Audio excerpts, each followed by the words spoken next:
جس طرح کچھ بڑا ہونے والا ہے، جس طرح کچھ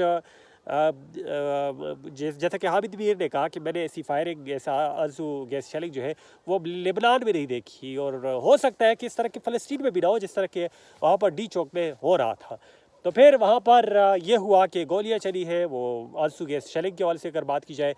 تو تقریباً آج ARY پر رپورٹ چل رہی تھی کہ 35,000 آرزو گیس شیل جو ہے وہ اس دھرنے کے خلاف استعمال ہوئے ہیں۔ اس کے ساتھ ساتھ گولیاں جو ہے وہ بھی چلی ہے، اور کافی لوگ جو ہے وہ زخمی ہوئے ہیں۔ جب لوگ زخمی ہوئے، گولیاں چلی، لائٹیں بند کر دی گئی، تو اس میں علی امین گڈابور صاحب اور بشرا بی بی جو ہے انہوں نے خیبر پختونخوا کی طرف اپنی گاڑیاں جو ہے وہ نکالی، وہ یہاں سے رفو چکر ہوئے، اور جو کارکن تھے وہ وہاں پر ذلیل و خوار ہوئے۔ ان کو پتہ ہی نہیں تھا کہ ہمارے ساتھ کیا ہو رہا ہے۔ علی امین گڈابور صاحب کے کنٹینر کی لائٹیں جو ہے وہ بھی بند کر دی گئی تھی، اور اس کے ساتھ ساتھ پھر اس کنٹینر کو آگ بھی لگا دی گئی تھی۔ اب آگ کس نے لگائی ہے اس کا فی الحال پتہ نہیں چل سکا، لیکن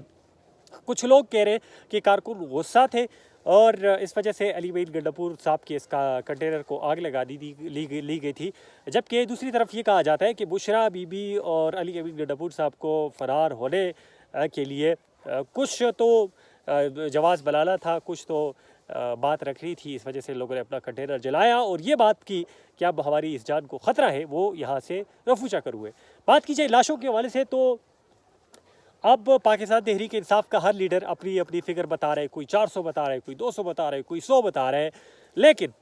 جو ان کے پاس ایگزیکٹ لسٹ ہے وہ نہیں ہے۔ صحافیوں نے جو رپورٹ کیا وہ تقریباً 8-10 تھے، اور اس کے ساتھ ساتھ جو زخمی تھے وہ تقریباً 40-45 تھے، اور میں خود جب ایبٹ آباد گیا تو وہاں پر مجھے بتایا گیا کہ 3-4 لوگ یہاں پر زخمی ہیں، اور اس کے ساتھ ساتھ دیگر اسپتالوں میں بھی گئے، لیکن انٹرنیشنل میڈیا پر یہ چیزیں جو ہے وہ اب مینشن ہو گئی ہے کہ زخمی ہے، لوگ زخمی ہے، لوگوں نے گولیاں جو ہے وہ کھائی ہے، لوگ جو ہے وہ مرے ہیں۔ اور اس میں اگر بات کی جائے شاہد حقان عباسی کے حوالے سے تو شاہد حقان عباسی صاحب نے جو ہے اس نے بھی یہ کہا ہے کہ میرے حلقے کی 3 لوگ مرے ہیں، ان کے جنازے جو ہے وہ بھی ہوئے ہیں، اور میں ان کی گواہی دیتا ہوں۔ جبکہ اگر بات کی جائے محسن نقوی صاحب کی، عطا تعالیٰ صاحب کی،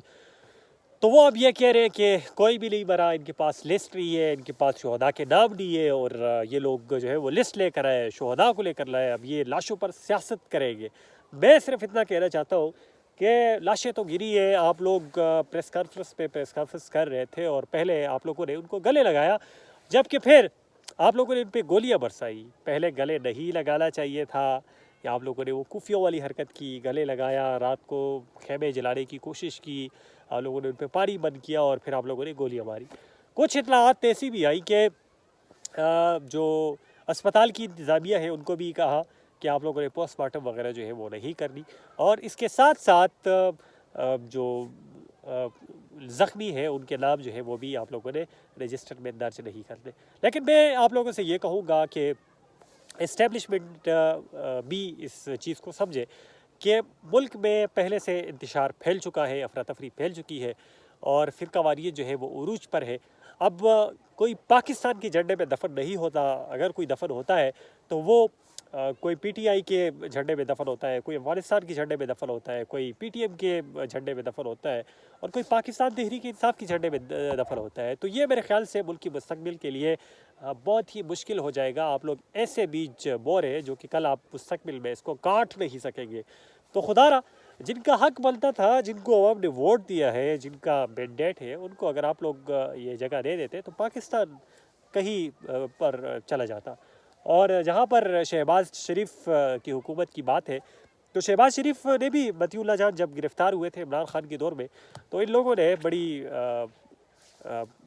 پریس کانفرنس وغیرہ کی تھی، بڑے ٹویٹس کیے تھے، ان کے گھر گئے تھے، لیکن آج شہباز شریف کو یہ اعزاز حاصل ہے کہ ایک تو مطیع اللہ جان کو ان لوگوں نے گرفتار بھی کیا، اغوا کیا پہلے، پھر گرفتار ہوا۔ اس کے ساتھ ساتھ جو شاکر روان صاحب ہے، ہم نیوز کے وہ جرنلسٹ ہے، رپورٹر ہے، وہ بھی اغوا ہے، ان کا بھی پتہ نہیں ہے، ان کی بوڑھی ماں جو ہے وہ عدالتوں کی چکر کاٹ رہی ہے۔